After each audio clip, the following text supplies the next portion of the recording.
अब हम पूछते हैं कि 1 ग्राम में कितना आइटम होता है। तो 1 ग्राम में अगर चाहिए रहेगा तो ये जो ऊपर मल्टीप्लाई में ये नीचे डिवाइड में जाएगा, तो ये 1/1.9925 इंटू 10⁻³ हो जाएगा। ठीक, तो जब इसको अपन ने सॉल्व किया तो यहां से क्या आया, अवोगाद्रो नंबर एन। हाँ तो दोस्त लोग आज मोल कंसेप्ट स्टार्ट करेंगे। ठीक है, अरे बहुत ही इजी चैप्टर है। इसके लिए जो 9th-10th का बेसिक जो यूनिटरी मेथड है ना, वो अगर आपको अच्छे से आता है तो भी आप कर लेंगे, वरना कोई दिक्कत नहीं है। अभी हम एकदम एक एक process step by step easy way में चलेगा पूरा चैप्टर, और 2-3 वीडियो के अंदर ये पूरा इजीली खत्म हो जाएगा। मतलब एक्चुअली में देखा जाए तो ये चैप्टर बहुत बड़ा है ही नहीं।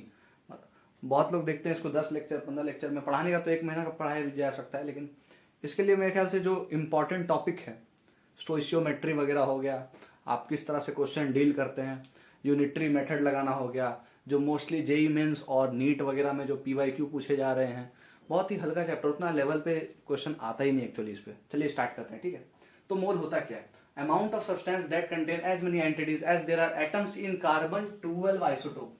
ये इंपॉर्टेंट है। ठीक है, कार्बन 12 आइसोटोप जो अपन लिया गया था, उसका हम लोग जब 12 ग्राम लिए, ठीक है, तो 12 ग्राम को जब हम लोग चेक किए तो उसमें उतना ही एटम्स मौजूद था, उतना ही आयंस मौजूद था, उतना ही सब चीज मतलब एंटिटीज मौजूद था जो कि 1 मोल में होता है। ठीक है, तो कार्बन 12 को अपन स्टैंडर्डाइज कर दिए, कार्बन 12 पे ही पूरा गेम चलेगा। ठीक है, अब देखिए एक एटम का अगर बात करें, उसका वेट देखते हैं अपन। तो एक एटम में 1.9925 इंटू 10⁻⁻23 ग्राम वेट होता है। ठीक है, ये क्या है? एक एटम का वेट है, एक एटम का वेट है 1.9925 इंटू 10⁻⁻23 ग्राम। अब अगर ये समझना, कैलकुलेशन करते हैं यहां पर, 1 एटम जो है ये कितना है?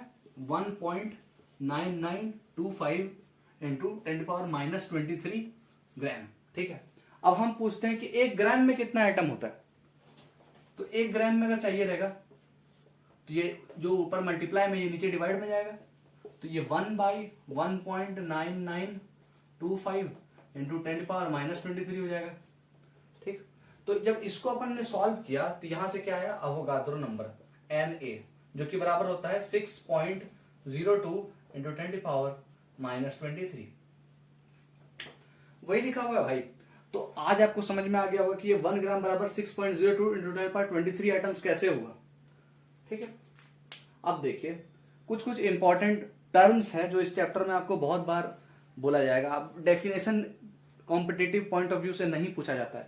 ठीक है, और जनरली भी डेफिनेशन जो एग्जाम वगैरह बोर्ड्स के एग्जाम होते हैं उसमें शायद पूछ ले तो पूछ ले, अदरवाइज ये कोई काम का नहीं है। आप बस इसको समझना है क्वेश्चन में काम कैसे करना है इस पे। ठीक है, क्वेश्चन सॉल्व कैसे होगा।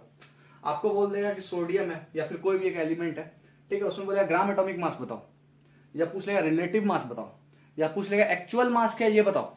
ठीक है, या एटॉमिक मास। समझना, एक एक करके समझते हैं। अगर बात करेगा एटॉमिक मास का, तो एटॉमिक मास में सिर्फ और सिर्फ उसका जो रिलेटिव मास है उसमें AMU लगाएंगे। AMU क्या है? Atomic mass unit. ठीक है, अगर ग्राम एटॉमिक मास बोलेगा तो रिलेटिव मास में ग्राम लगा देंगे। जैसे ये 23 MU, ये 23 ग्राम हो गया। ठीक है, रिलेटिव मास मतलब 23, जो उसका मास है वही रह जाएगा 23। एक्चुअल मास के लिए अपन उसको 1.67 इंटू 10⁻⁻24 से मल्टीप्लाई करते हैं, वो उसका एक्चुअल मास आ जाता है। वो हर एलिमेंट का मास आ जाएगा, हर एलिमेंट का मास आ जाएगा। जैसे कि फॉर एग्जांपल आप एल्युमिनियम का ले लीजिए। एल्युमिनियम का अगर पूछ लेंगे कि एटॉमिक मास बताओ, तो एल्युमिनियम का 27 AMU हो जाएगा। ठीक है, रिलेटिव मास 27 हो जाएगा।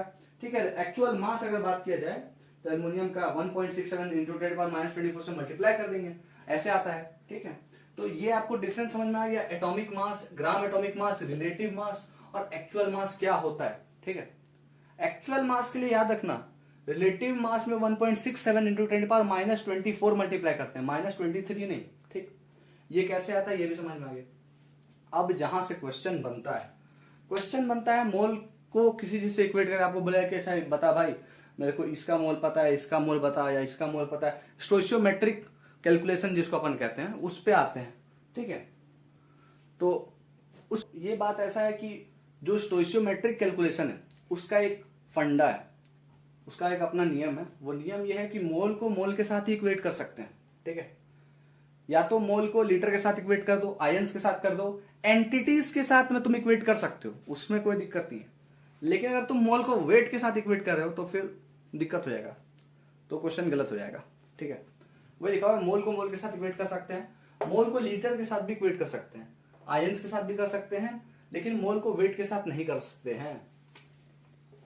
इंपॉर्टेंट है। अब इसको मेरे को समझ में आया तो समझ में नहीं आया कुछ भी, इसको मैं एग्जाम्पल के थ्रू मैं समझाता हूं। जैसे फॉर एग्जाम्पल समझना, मैं ले लिया N2 प्लस 3H2, ये बना रहा है मेरा 2NH3, मेरा फेवरेट रिएक्शन। ठीक है, तो इस कंडीशन में पहले देखो स्टोइचियोमेट्री क्या होता है, स्टोइचियोमेट्री बोलता हूं कोफिशिएंट। कोफिशिएंट देखो, इसका कोफिशिएंट क्या है 1 है, इसका कोफिशिएंट क्या है 3 है, इसका कोफिशिएंट क्या है 2 है। तो इसका जो कोफिशिएंट होता है वही अपन मोल लिख सकते हैं। इसको हम लिख देंगे 1 मोल, इसको हम लिख देंगे 3 मोल, इसको हम लिख देंगे 2 मोल।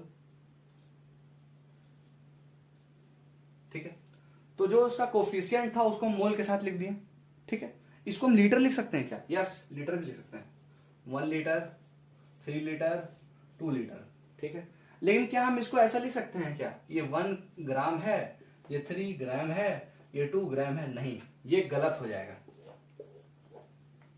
हम इसको लीटर, आयंस, ये सब के साथ में इक्वेट कर सकते हैं, एंटिटीज के साथ में इक्वेट कर सकते हैं, लेकिन इसको कभी भी मोल को वेट के साथ इक्वेट नहीं कर सकते। ये सबसे इंपॉर्टेंट है और ये सबसे बेसिक है। मैंने फिर से आपको एक समराइज कर देता हूं क्या क्या मैंने बताया। सबसे पहले मैं बताया कि ये कहां से आया, 1 ग्राम बराबर ये Na कैसे हुआ, ये किसी को बस रटाया जाता है 6.02 × 10⁻23। ये आया कैसे, ये बताया मैं कि एक एटम का वेट ये होता है, उस हिसाब से 1 ग्राम का ये आएगा इतना एटम्स। ठीक है, फिर हमने बात किया atomic mass, gram atomic mass, relative mass, actual mass, इस पे। ठीक, फिर मोल को कैसे इक्वेट करते हैं, ये एकदम सिंपल सा, ये बस फर्स्ट स्टेप है। इस पे आप बहुत सारे टाइप के क्वेश्चंस करेंगे तब समझ में आएगा क्या होता है।